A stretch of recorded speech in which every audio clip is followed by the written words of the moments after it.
And, and if science could help you experience 90-minute presentation, well, today it's really only 60 minutes, but if it could help you to experience a 60-minute presentation and can be completely transform your life for the better, do you think you'd be excited about science? That would be closer to magic, but I really want to talk about science today, and it's exciting because science and your brain is something I've been thrilled about, and I want to help you connect the dots. I want you to we're going to connect the dots between the brain and our current experiences. Our current experiences matter, and we'll talk about why that is. And because our current experiences also have a connection to resilience. And if we're going to talk about stamping resilience into your brain, we want to make sure we make that connection from the brain and to our experiences. And how do we do that? So today I'm going to start off with a subject matter that is extremely exciting to me, and it really is about the brain and our current experiences.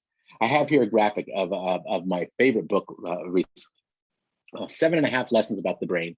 It's by neuroscientist Dr. Lisa Feldman Barrett, and she's one of the top 1% quoted scientists in the country right now with her fabulous work on the predicting brain and the predicting brain process. And what makes it so exciting is because we start to see that within the predicting brain, there are two mechanisms that happen within the brain. We have the ability to predict threat and predict safety. But understanding the predicting brain is what really makes this all click. So if I can help you understand this predicting brain, I think you would really be excited about what this work is. So first of all, the brain is not what we think it is. Sometimes we think our brain is just all about thinking and thoughts. But our brain's primary purpose is to run the body. It's to make sure that the heart beats at the right rhythm and pumps the right volume of blood at the right time, that our lungs expand in the right way and take in oxygen in the right manner, that everything with even that way our liver produces bile and all the other chemicals that run our body. That's what the brain is there to do, is to make sure all that's running smoothly. So job one for the brain really is about keeping us alive. And so thinking really is an afterthought, if you will. So let's take a look at how this really works. Now, when we take a look at this current field of the predicting brain process, I want to break it down into small steps. So this will be my very first opportunity to talk about this today in terms of the science. But I just want you to know this is not going to be a heavy laden scientific presentation. We'll get real practical. We certainly will, but it has to start with the science. One thing that we do at Community Resilience Initiative, we have an acronym. Everything's acronyms in our world, but we have an acronym called KISS, and it stands for knowledge, insight, strategies, and structures. It's that the knowledge comes first. And once you get the knowledge right, then everything else can fall into place. And I think we're seeing that in the midst of this pandemic now about how important it is to get the knowledge about the science right. Because when we don't get it right, there's division in this world like we've never seen before. So I want to start a little bit and help us get the knowledge right. So predictive brain starts out with sensory input. Okay? Sensory input is anything that we can experience, any sensations that we can experience. We typically think about our 5 senses, but there's more. So it's not only the sensory input of what we see and what we taste and what we smell and what we can feel and what we can touch.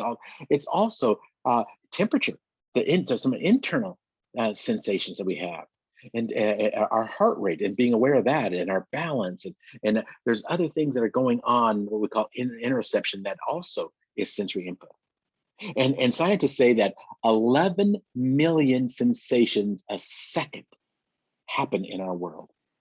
We're only aware of about 50 or 60 of them every second, but 11 million happen. So there's so many things that we can be aware of. So it all starts with our brain being able to say, if the number one job, the primary job is to keep us safe, it takes in all this sensory input. It takes it as evidence and it puts it through this amazing statistical prediction process. It's like an algorithm. It says everything that we're experiencing, every sensation that we can be aware of, it takes it and says, based on this, where do I think this body is at this moment, and how do I keep it safe? It's trying to look around the corners for us. It's trying to make sure that we're not leading into something harmful. If you think about our ancestors, before there was things like houses and technology, and most of us were living in the wild, so to speak, life was a little more simplistic. We would see something in the distance and we would just ask 2 questions. Is that something I can eat, or is that something that will eat me? So our statistical predictions didn't have to do a whole lot, but it was important to understand that that's what it was doing, trying to keep us safe. If our brain was trying to say, wait a minute, if it's something I can eat, that's important because it needs to eat. The body needs to eat to survive, and the brain wants to keep us surviving. But it also wanted to keep us away from something that might eat us. So it made these statistical predictions to say, well, let's kind of fudge our bets in sense of safety. Because if we don't survive, if the body doesn't survive, the brain hasn't done its job well. So the statistical prediction really leaned towards what we call a threat prediction. Because if it assumed that it was a threat, then we were more likely to stay alive. We would pursue things with more caution. And so what that did, that threat prediction would start what we call an unbalanced intersection. Within our bodies, these chemicals would be released. You know, we hear a lot about those, but it was, we would have this feeling that would say, oh, we are under threat. The body would be under threat. You know, it's kind of like that creepy feeling that you get sometimes, and you don't know why, but maybe it's going to a dark room and you just kind of feel a little uneasy. That's our unbalanced interoception. And it releases these chemicals, cortisol and adrenaline and many others, in the service of trying to say, I need to keep you safe. And that's what launches us into what we now know as a fight, flight, or freeze. And many folks, you know, add some other F words like faint and fawn and flock and all kinds of things. But we really know that there's a variety of different responses that can happen, because these are the behaviors that we ensue after we know that there's a threat. But that whole process really drains our energy. You know, it really is exhausting to have that adrenaline coursing through our body. It's wonderful in a small instance, and I love the fact that the California Surgeon General Nadine Burke Harris has a fabulous TED talk, and she talks about this process in terms, especially that chemical release, the cortisol and adrenaline that's being released in our body. She says it's great in small doses, because like if you were in the forest and a bear jumps out, instantaneously those chemicals would be released and would give you the ability to run better, to fight better. Those behaviors become sharpened because the brain is saying, body, you've got to find a way to survive this. But it is significant energy drain. And when we don't have enough energy, what our body does is it borrows energy from other parts of our body, other systems that are running in our body. So basically the brain says, hey, wait a minute, we're in the middle of a fight right now, and we need all hands on deck, so to speak. So it's saying, you know, in the middle of a fight, you don't need your digestive system. So let me borrow some energy from that digestive system to make sure that I can keep this body alive during this fight or freeze mechanism.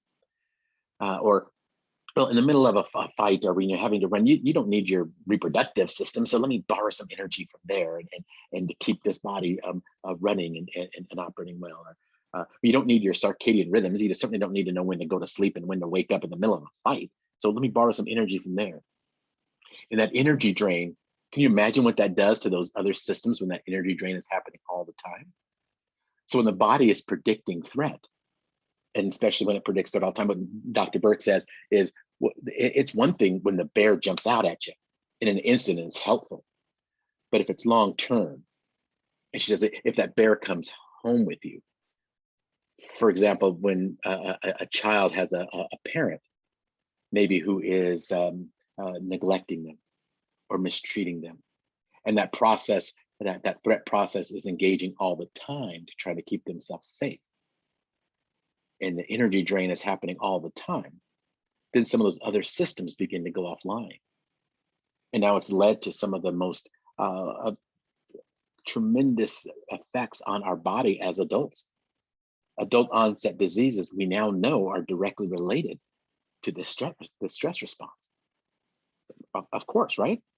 So if your digestive system was lending energy to your body to try to keep you safe, it wouldn't have enough energy to digest food well. And after a while, you would have problems with your digestive system. And so when you think about irritable bowel syndrome and some of those things that we have into adulthood, that's directly related to stress. And so we know that it becomes a problem. And this is easy stuff. We've been talking about trauma for years now. But what's interesting in this whole threat response is that the return, in a sense, is every sensory input from that point on So a sensory input, let's keep it really simple. Let's take one sensory input. Okay? Let's say a sound. Let's say a large screech, because this actually happened to me. A large screeching noise. We moved from Washington State to Arizona. A large screeching noise was going outside our house in the middle of the night. And it was new to us, and my kids were kind of shocked. Dad, what is that? What is that? And I didn't know what it was. It was this loud sound, and we didn't have that back in our old home. And so it started this threat response from this sound. But because I had a family protected, I thought I'm going to brave it. I grabbed my golf club and I walked outside to see if I could track down what is this sound. And I found out that it was our RV gate had come unlatched, and the wind was blowing the metal post across the cement that was causing this screech. And so that sensory input was leading everything to seem like it was a threat. So not only the sounds, when I went outside, I could have swore that I was seeing people running in the dark. I thought I saw a body stumping down below our trash cans. It was this incredible experience of realizing that once we start down that process of a threat, that we're predicting threat, all of our sensory input becomes associated with threat. So not only the sound was associated with threat, my visual components were being associated with threat. And if I could have been tuned into my olfactory or my what I was smelling, I would have associated that with threat. So once we're in threat, it's easy to stay in threat because we start associating other things with threat. Isn't that interesting? And I think all of you know this because you probably have experienced somebody who has a trauma history and they're experiencing threat somewhere, and they're trying to keep themselves safe. And as soon as you start talking to them, now you become the threat because your voice now is another sensory input that is associating with threat. Maybe even the movements that they're seeing in you, that's a sensory input that they're associating with threat. Maybe it's the surroundings. But what if you're in a school building and they're associating that with threat? And then all of a sudden students don't want to come to school. So this threat response is amazing, but it's all in the service of our brain is trying to keep us safe. But you can see it can lead to lots of issues. But we're not going to stay stuck on the threat response today. We're going to dive into what we consider the safety response, because there's another response. The same neurons in the brain, and this is what's exciting. That same brain, those same mechanisms, they have the ability to predict safety as well as predicting threat. Like the story I shared to you about that screeching noise outside of my house. Once I found out that it was just a post screeching across the concrete, I can go inside and tell my kids, oh, it was just the wind that blew the gate open. And all of a sudden, they can start predicting safety. Their threat response was shifting to a safety response. And in that safety response, instead of an unbalanced interception, it's balanced. The body is what they call homeostasis. It's coming back into balance. It doesn't have to release cortisol and adrenaline. The chemicals that it's releasing are what they call the feel-good hormones, like dopamine and oxytocin and serotonin and things like that. It's the feel-good. And so when we have those feel-good hormones that are being released, the actions that are taking place in our body now are more socially engaged. We don't have to fight. We don't have to run.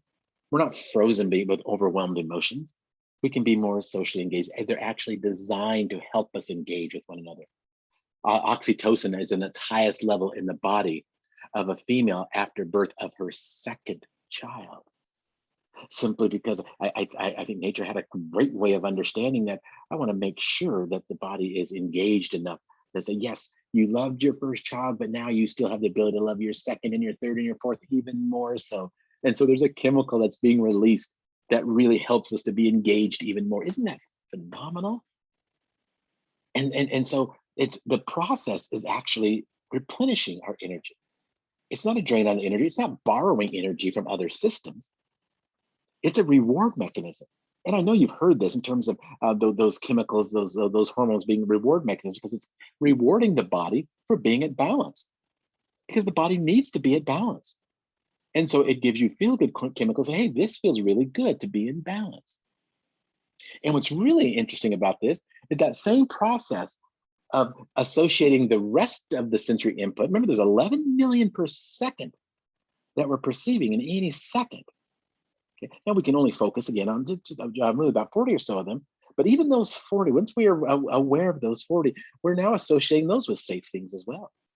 So once we hear a sound that we're associating with safety, the sights that we see are feeling safe too. The smells that we're smelling are safe too. So this is what's really unique about this. It's a predictive brain. The brain is predicting all the time because it's too slow if it tries to respond, right? So if that thing in the distance is if it's there to eat you instead of you eat it, you've got to be able to respond quickly. So it makes this prediction in advance, and it makes it so well. Let me give you an idea about sensory input once again. Think about an apple. Okay, I have this juicy red apple. You just bite into this apple. Okay? Do you know that your body, if it has any statistical experience with the apple, it's going to start releasing chemicals to break down the sugar in that apple before you even take a bite. It's kind of, well, think about have you ever been real thirsty? Just really parched and you couldn't wait to drink that ice cold glass of water? Do you realize that it takes about 20 minutes for the water to actually hit your bloodstream to have any real impact? But our brain is predicting what it's going to be like. And so we're already feeling the release. It's like, oh, it feels so good to drink that water because our brain is predicting what that water is going to do. And so it's constantly in prediction. And so here's the fascinating side about this, the sensory input, the sensations we're having. Again, 11 million per second. We're not aware of all of them, but that's what we would consider our current experiences. So I told you I want to talk about current experiences. That's what it is. Our current experience is really just, it's sensory input. It's the things we see, we smell, we hear, we touch, we taste. All those things that are going on, that's what we consider our current experiences.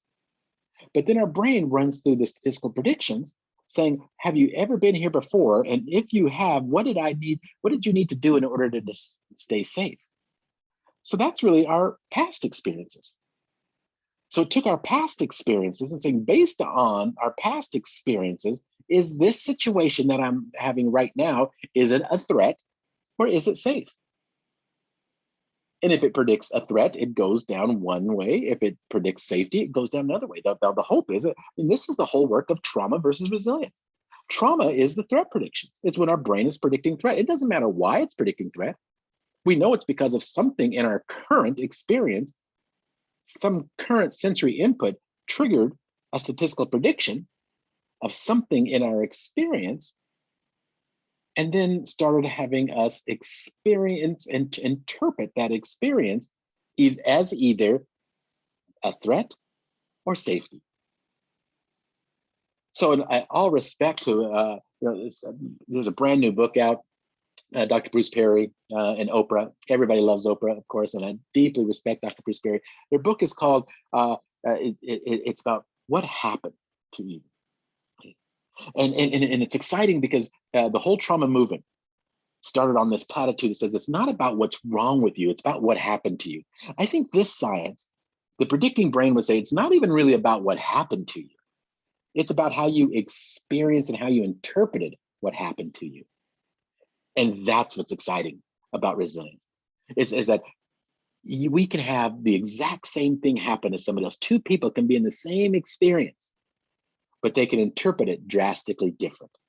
One can interpret it as a threat and one can interpret it as safety. And their bodies will have two different responses. And I always tell the scenario about conjoint twins, okay? Sharing body parts. And if I had conjoint twins and I was a father feeding them lunch, here you go, girls, enjoy this. One might say, oh, Dad, that's the best lunch, thank you. While the other one might say, why do you always serve her first? Because their statistical predictions, based on their experience, they've been interpreting that event in two very different ways. So you've heard that. I know you've heard that it's not about what's wrong with you. It's about what happened to you. Take a deeper step and say, it's not even about what happened to you. It's about how you experienced and how you've interpreted what's happened to you. The effects on the body, because that interpretation is really that effect. The effect is it starts these chemicals. Once you've interpreted a threat, then the chemicals will be released to take care of you, to try to keep you safe. And it's going to have an effect on your body. And so what's happening to your body matters, because this last one really it results in behavior. And I wish I had all the time in the world, because I would love to talk to you. I do a course called beneath behavior. And it really is helping to see, now that you know where behavior comes from, we can intervene in behavior in drastically different ways, much more effective. Because traditional approaches to behavior, they're not working for us, are they? And we've had all kinds of even public policy, the 3 strikes and you're out, all those kind of things, disastrous. I mean, we are the most incarcerated population on the planet. Our approaches to behavior just aren't working. It's because we're using the wrong map. Now that we understand where behavior comes from, and it's this predictive brain process, now we can begin to intervene in ways that are much more beneficial. So that's why I said I had to start with this. It has to start with an understanding of the science. What's going on from that very first sensory input, from that very first sound, that thing that we would say, we use the word triggered, right? When an individual gets triggered, they're triggered based on a sensory input. And it's based on what their bodies, in a sense, what their brain is predicting from its past experiences. So yes, our past experiences matter. That's why we talk about adverse childhood experiences. Those adverse experiences matter. If you know anything about our work, we're trying to advance that. It's not just about what happened to you in your childhood. We talk about adverse cultural experience. You know, what happens when 2 cultures clash, in a sense, and even historical cultural issues. It's not only about what's happened in terms of cultural clashes, even your own brain and adverse circuitry expressions, what we talk about. Folks who made what they call either attention deficit or hyperactivity, that can cause a trauma response. Adverse catastrophic events. What is this pandemic did? All across the world, it is inducing trauma because of events that have happened, because of how people are interpreting these events. Adversities can happen across any domain, because trauma really is not about the event. It's about how somebody is interpreting the event. When your brain is predicting a threat, that's what trauma is. And we want to find a way to swing that pendulum to the other side and help it to predict safety. That's healing. And so you see, when we can do that, behavior becomes so much easier to manage. Okay, does that make sense to you? So I want to get you involved a little bit. So you're gonna type just real small words into your chat box for me, here's what this is going to look like. Okay, so here's a chat question. Real easy for you. If a tree falls in the forest and no one is there to hear it, does it make a sound? Okay. Respond to that for me. If a tree falls in the forest and no one is there to hear it, does it make a sound?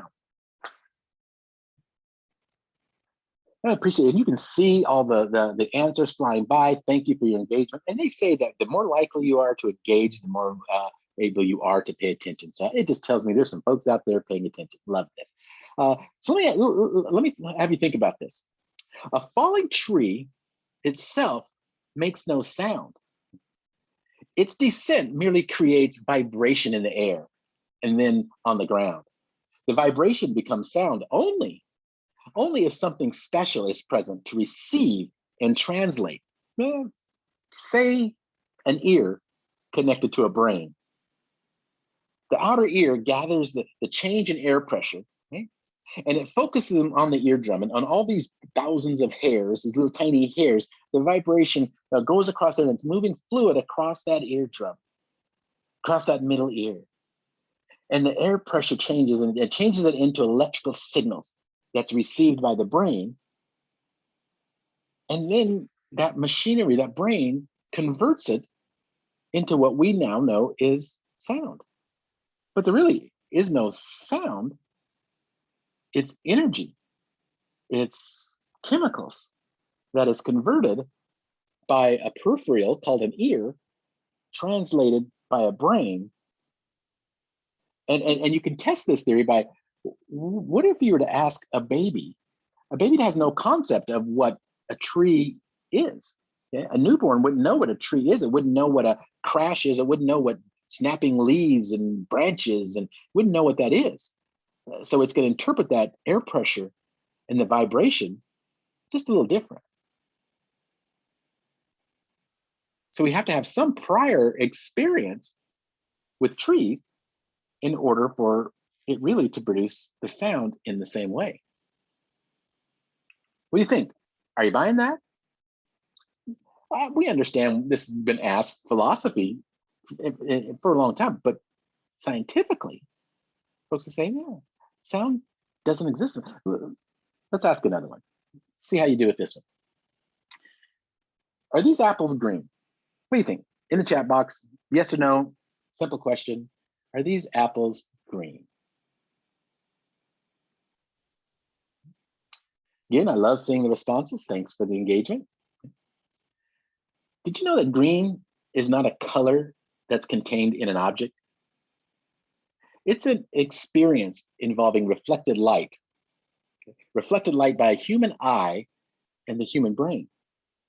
And in the same way, we experience green only when light of a certain wavelength, say 60 nanometers, okay, reflects off an object in the midst of the reflection of other objects at other wavelengths, and it's picked up and received and translated by the brain and ran through this algorithm in the sense of what we call language, and that reflection of light at that nanometer we learn to associate as green. But if there was something a little change, let's say there's these three cones in the visual system, and if one is a little shorter than the others, even that reflected light off that object is interpreted a little different. We know that as colorblind, particularly red-green colorblind. So they're not interpreting these apples green in the same way. So I ask these questions to you just to consider that when we really look at the scientific, what's really going on in the brain, we have a much different understanding of how things play out. So let's take a little deeper dive into that. The brain has billions of neurons. They say close to 100 billion neurons. Okay? Neurons are, roughly look like this. And there are in the life of especially a newborn baby has far more neurons than they need into adulthood. Neurons everywhere, many, many more than they need in adulthood. So there's this process that is called, we go through a process called tuning and pruning of neurons. So the tuning is that neurons fire together in things that are important. So when the baby sees and experiences things that are important, those neurons fire together and it says, these are important, so let's keep these. When it doesn't use certain things, that's kind of the use it or lose it philosophy, that they get kind of pruned away. And then so into adulthood, it looks a little different.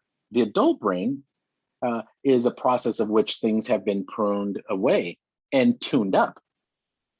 And so it's that whole process. It's hard to teach an old dog a new trick because it's the amount of experience. The young dog, since that young brain has so many neurons, it's firing away. Why do you think it's so easy for someone under the age of 2 to pick up language of those around them? If you were exposed to multiple different languages prior to the age of 2, boy, you could pick those up really quickly because the brain it really is wired to receive new information and figure out, well, wow, I'm hearing this language a lot. It must be important to me, so let me hold on to it. But if you're exposed to that same amount of language when you're an adult, you don't pick it up that quickly because your brain is already determined, well, here, the language that was important to me growing up is the one I heard on. I know that one really well, and all other things, I could probably still get around as an adult, even if I don't see those as really important. I have to take much harder work, heavier lifting to learn a new language into adulthood because my neurons have tuned in. They've already some of them have locked in already. And it doesn't mean that I can't learn new things. It's just a lot harder. So this process is really important to understand what's happening in the brain. How's the brain doing what it's doing? And how do we take advantage of that? That's what really moves our current experience about the brain. This is how we can make good use of it. So let me narrow it down even more, okay? So if we were to take a look at this process of just one single neuron, and it's hard to look at a single neuron, but I wanted to show you how the brain networks work. So a single neuron is connected to other neurons. It communicates with other neurons, and the more neurons it's connected to, it's more what we would call a network. Okay, so I'm really gonna simplify this for you, but I want you to see it as this is just one little neuron in the brain, and it's connected to a few others. Okay? So we've got this collection of neurons, and say these are based on once again our sensory input. So think of what are three things you think about? Okay. And so we're going to take a little moment, so take a few minutes just to type this into the chat room. Tell me three things you think about the month of February. Okay, February. Three things you think about. Type those into the chat.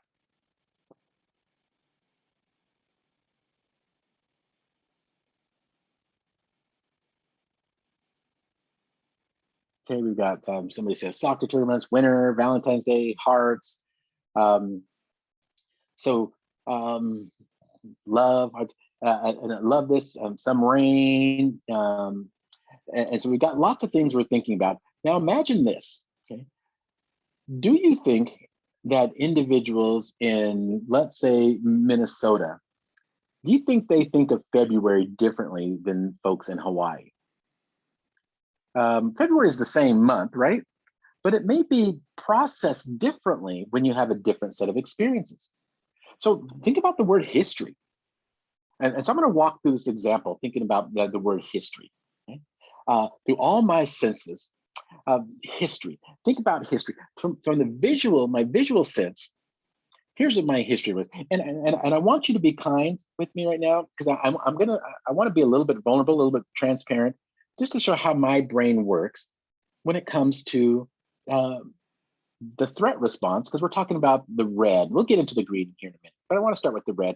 In terms of visual, in my history really visually, I saw a lot of white faces on TV, magazines, movies, and growing up. And yeah, in my latter years, it certainly has changed. I see a lot more commercials of people of color, but growing up in my history, not so much. And so when you add to that what I saw, there was this auditory message, especially when I think of the term history and sounds that I was hearing. And for me, yeah, growing up, especially in my mother's church, Negro spirituals, swing low, sweet chariot. It's about the Underground Railroad, where enslaved individuals were trying to communicate and pass messages on to one another through song. It sounds like Wade in the Water, how important it was to communicate those messages. So that's a part of my history. That's trauma in my history, knowing that I was the history of enslaved people and how they've had to address the things that they've seen and heard through their history. And you think about smells. What about the smells that start to connect with that? So I see lots of white faces. I hear lots of messages in songs about enslaved people's history.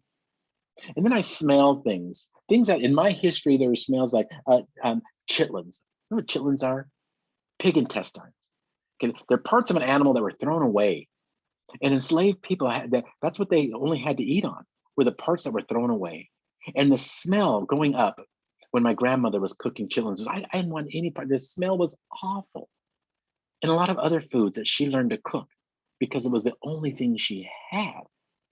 And so the smells going up sometimes connected with all that historical trauma. Think about gustatory. Yeah, that's our taste sensations. And so I think of things like collard greens, literally a weed that you had to eat because you couldn't even afford to grow vegetables. And they were cooked with salt pork. Again, a part of the pork that was thrown away just in order to give it some flavor. And everything was cooked in butter and lard to try to give it some flavor. And you think about how unhealthy that is. And then I recognize that when so many of my people have issues like diabetes and obesity, when their history is connected with things that are associated with taste, and the traumas associated with the smells and the sights and the sounds.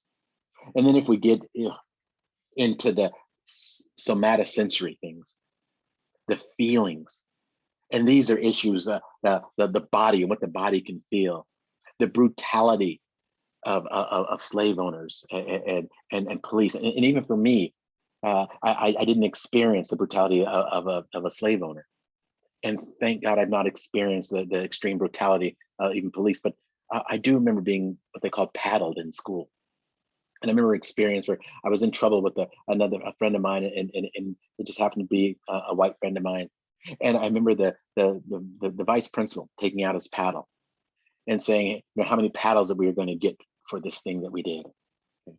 And I remember thinking, well, I deserve it, because we kept other people from getting in their classroom. He and I just stopped and talked at the doorway until the bell rang, and then we walked into the bell while the bell was ringing, and so everybody behind us was late. And so I realized we shouldn't have done that, and I was wrong. And the vice principal decided to paddle us for it. But I remember him telling me that my friend only got 2, why I had to get 10, because he said people like you can endure pain better, so you have to have more. And you think that, you know, that ties into some of the history of Black and brown people, and that of what the body can endure, because it was much more associated with animals and even the science. 17th century scientist Charles White said that, you know, Black and brown people were closer to the animal kingdom than they were to the human kingdom. Even Samuel George Morton in the 19th century, and Joshua Knott, George Giddens, even into the 20th century, same issues. 1991, the LAPD police, they coined a term that when they came upon an incident involving Black and brown people, they called it NHI, for no humans involved. So that myth of Black and brown people being closer to animals than humans allowed them to treat our bodies with a lot less dignity, and feeling that it can endure more pain, because animals certainly can. So that's the trauma that my body endured through all this, all the neuronal activity, connecting with one another, and the internal sensations, the constant stress, the release of toxic chemicals. Every time any of these networks fired up, it was associated with something else. That's the trauma side of it. I have 15 minutes left. I can't wait to talk to you about the safety side of it, the resilience side of it, because we're here to talk about how do we stamp resilience. I can do, this is exciting to me. All these experiences, I've been learning and working really hard at saying, yes, this is my history, but it's not my future. What my future is, I've got some neurons that can predict safety. And that's exciting. I can stamp resilience into my brain instead of being overwhelmed by all those things that I just shared with you. And it could be very overwhelming. And yes, in my life, it has been very overwhelming. But I also have visual systems that can predict safety. I have visual systems that I love that allow me to see Hamilton. I don't know if there's any Hamilton lovers out there, the musical Hamilton. I loved it because I saw Black men taking on leadership roles. And I knew in history, I knew that they weren't Black, but it was so good to see. And the smile on my face when they played Here Comes the General, George Washington struts out onto the stage, big Black man, so excited, even though I knew it wasn't historically accurate, to see it with my visual sensations, being able to see and appreciate the joy of that. That's a safe prediction for me. And don't get me started, because I'll sing all the songs, I know them all, but just love hearing and seeing that. And the auditory sensations that I know can be connected to that. And the statements that I hear, things like, you can't wear a crown with your head hanging down. So pick up your head, young man, that you're royalty. Love understanding that and hearing those type of things, all the songs and things that go into my head that says that I'm okay, that I'm worthy of love, respect, and friendship. Those are beautiful things that I can hold on to That could reduce that trauma. And then the olfactory, yeah, I had sensations of wonderful things. Backyard barbecues, love that. Coffee in the morning.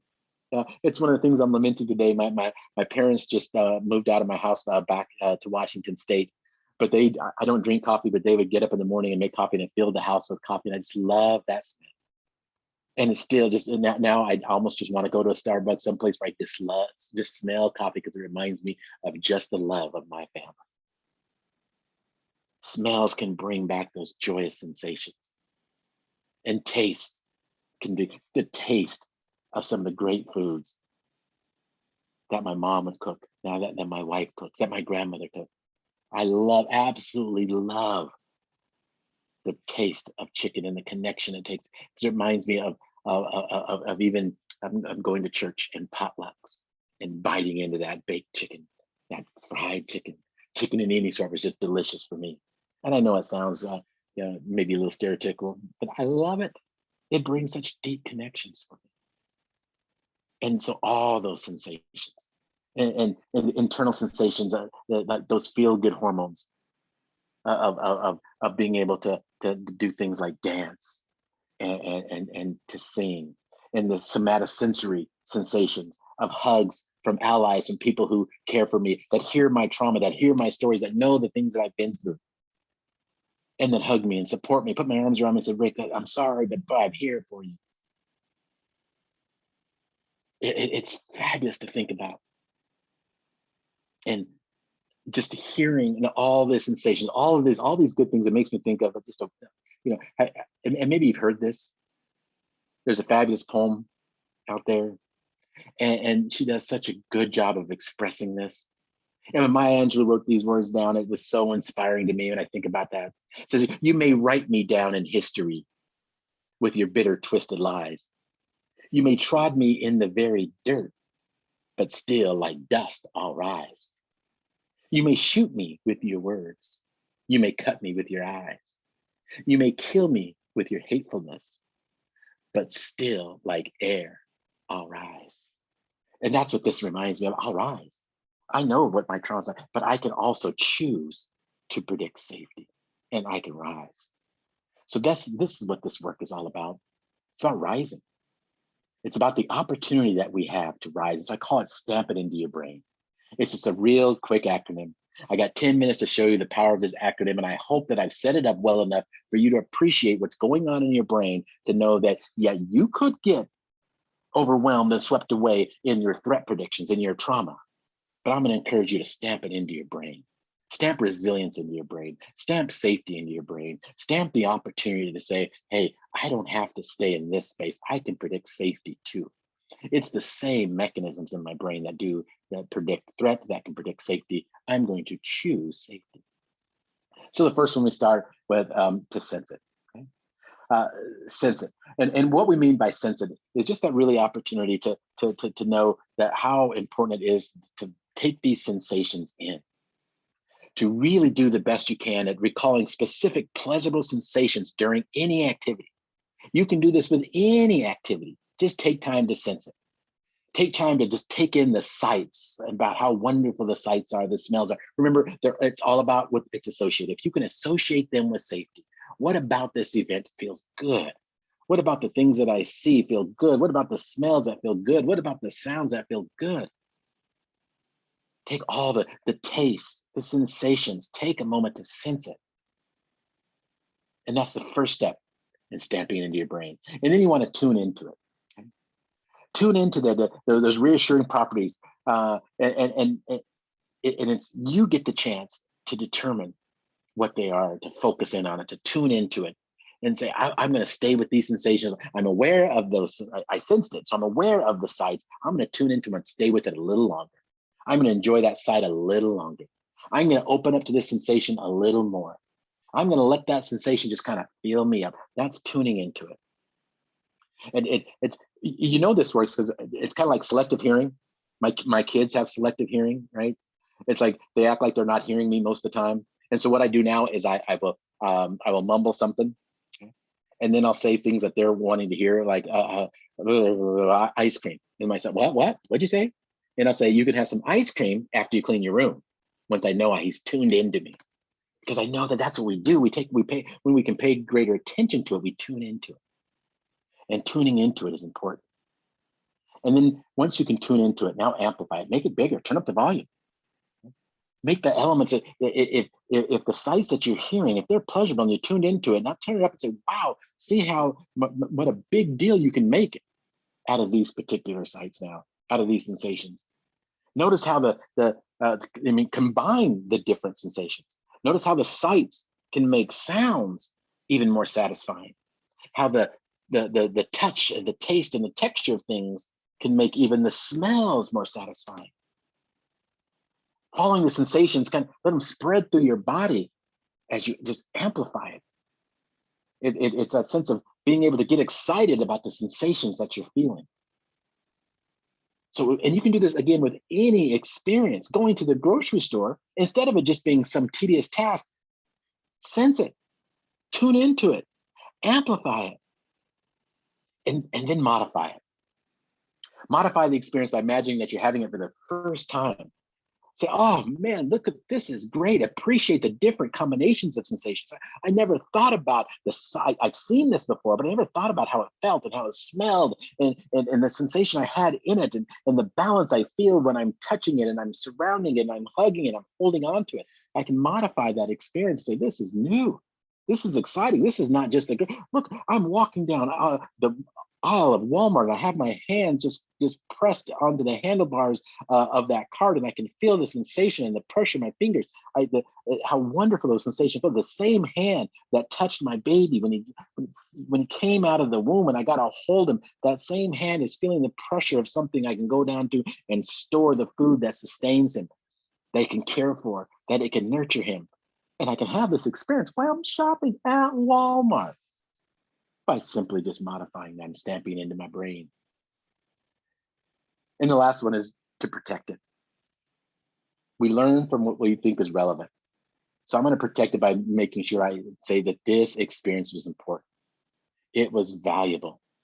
I want to consider that what was helpful about this experience, how good it was. I do this with my kids, and we're driving instead of just going to school and just driving, we say, let's stop and see how many things are created to keep you safe.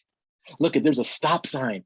It's slowing us down to make sure we don't get hit by the oncoming traffic. Isn't that wonderful? We can make sure that experience is important. It's not just a drive to school. It's an opportunity that we can say that we're protected. Because I've had to have those conversations with my sons. I've had to have those conversations with young Black men to say, you may not be safe in this world. There's things that you can't do. That's a conversation I wish I never had to have, but I had to have those. So I want to balance those out by stamping into the brain, but you can be protected, because there's a lot of people out there that will protect you. There's a lot of things out there that will protect you. There's a world out there that is important, that can keep you safe. There are stoplights, there are stop signs, there are lines in the road that say you shouldn't pass here, you should pass here. Those are there to keep you safe, to protect you. So I want to protect those experiences, even those mundane, everyday experiences. And all of this is put into, I call the resilience journal. If you're interested, and this isn't a sales pitch, but you definitely get on our website, look for our products. But the resilience journal, it has 30 activities. You do 30 activities, and you learn and just random activities throughout the course of you can spread it across anytime you want, but you learn how to stamp those activities into your brain, make them resilient experiences, give yourself experiences that you can recall at any point in time. And at the end, what you do is you evaluate it. You evaluate your experiences, and every activity. You experience an activity, okay? It tells you the activity, maybe go do something for your community, go volunteer for your community. And then it says, come back and write about that experience and stamp it into your brain. Now, yeah, it was a good experience because it was volunteer, but let's really stamp it into your brain. Let's sense it, let's tune into it. Let's amplify, let's modify, let's protect it. And then once you do that and you kind of jot down some thoughts about what it felt like to really stamp it into your brain, then you evaluate it. You evaluate it and there's a scale on every activity, and you evaluate it. So how natural was it? It's on a scale between what was it, calming or chaotic? Okay. So it tells you if it was more calming than chaotic, then it might be something you might want to do again. But if it was chaotic, don't do it again. And what was it enjoyable? Delightful versus displeasing. You evaluate it based on you and your experience. If you thought it was really delightful, then have that experience again. Helpful, harmful. If it was more harmful, Never do that one again. And your expectations, was it promising or problematic? If it was promising and you look forward to doing it again, do it again. If it wasn't, don't do it anymore. And relevance, was it significant or was it superficial? At the end, when you evaluate all 30 activities that you do, now you've got the ability, you can score them, put a big score on the bottom of it. The ones with the highest score are the ones you should consider making a habit out of, because these are the ones that will sustain you when things get hard. These are the ones that when life gets tough, and they do, when it gets hard, when you have to have those tough conversations with your kids, when neighbors are making fun of you and your family, thinking you don't belong into your community, when those kind of things happen, I can look back and evaluate. I can go through even with my family and say, here are the activities we did together. Here's the ones that we rated on the never, ever quit doing these activities. We rated them high. So let's never quit doing these activities. Let's go do this one again. It's stamped into our brain. It's a wonderful experience. Let's not get overwhelmed by the trauma in our world. Let's go back and revisit the wonderful, resilient experience we stamped into our brain. And this is the exciting thing that I want to bring to you. I know I only have a couple minutes left, so I want to leave some time for questions. I wanted to show you just in terms of some other science-based solutions. So you've heard me now talk about science, and I love this. And so I'm not going to belabor this point, but I do just like showing the slide, because the Resilience Journal, stamping into your brain, it's a fabulous training. I love doing it, love talking about it, I love the importance of it. I could spend all day teaching you how to stamp even mundane experiences into your brain so they can become a powerful resilience force in your life, and how you can do that for others. But I also love the opportunity to do some of these other things that we do, helping people understand trauma through our roles training. What we call our course 2, our trauma and supportive training is make a career out of building resilience. It's how to teach you in every environment, in every collective. There's a set of strategies, activities that you can be doing that can build resilience. Everything you know about the behavior is false. This is what I was telling you about. If we really understood behavior, if we really understood how behavior was being manifested and what was driving behavior, we could intervene in better ways. So I love teaching this course. It's helping people deal with folks who are really tough in terms of their behavior. But if you can be curious and not furious, you can do some wonderful things for them. And my 2 favorites are really dealing with bias. They say bias is as plain as the nose on my face. My face is an acronym for all the illusions, all the cognitive biases that really produce awful effects like racism and ageism and sexism and all the isms that should be wasn'ts. And then now I really want to move work about trauma into the mainstream, into the marketplace, and helping leaders of businesses understand that it's Neural Leadership Academy is what NLA is. It's leadership through the neural lens. We've been taking courses like communication and teamwork and all those things, and we haven't been doing very well because we're using the wrong map. But when we can learn those leadership skills through the lens of how our brain is actually working, wow, what a difference we can make. What powerful leaders we can become. And this world needs powerful leaders. So those are the courses I'm excited about. So I absolutely love telling you about those things. Kathleen, I know we only have a few minutes, but are there any relevant questions that I can address for the group in the time that we have? I didn't see any questions come up in the chat, but we'll just put a call out to folks. If there is a last minute question you want to ask Rick, please put it in the chat. And if we're not able to answer it today, we'll follow up with everyone in the email after. Outstanding. I appreciate that. And maybe that's a good thing. Maybe I'm going to look at it and stamp it in my brain that folks were so engaged, so thrilled that they didn't have any questions. I know that's probably not the truth, but that's what I'm stamping into my brain today, that hopefully that you enjoyed this presentation as much as I enjoyed talking to you. Always enjoy talking to my friends there on the islands. So I will absolutely welcome any questions. I can flip a screen back to make sure that you have my email address. My email address is at the bottom there, and I encourage questions. If you've got questions, reach out. I wouldn't give you my email address if I didn't want you to reach out. I want to be there for you. I want to be supportive for you. Thank you all for the affirmations that you're leaving me. It means so much to me. I appreciate it. This is hard work. It's not easy. I know it's important. I know we need to talk about these things. So all of your affirmations means a lot to me. So I appreciate that. Thank you. Kathleen, Catherine, thank you so much for asking me to be a part of that. And I hope that I can be a part of your community at another time. Thank you.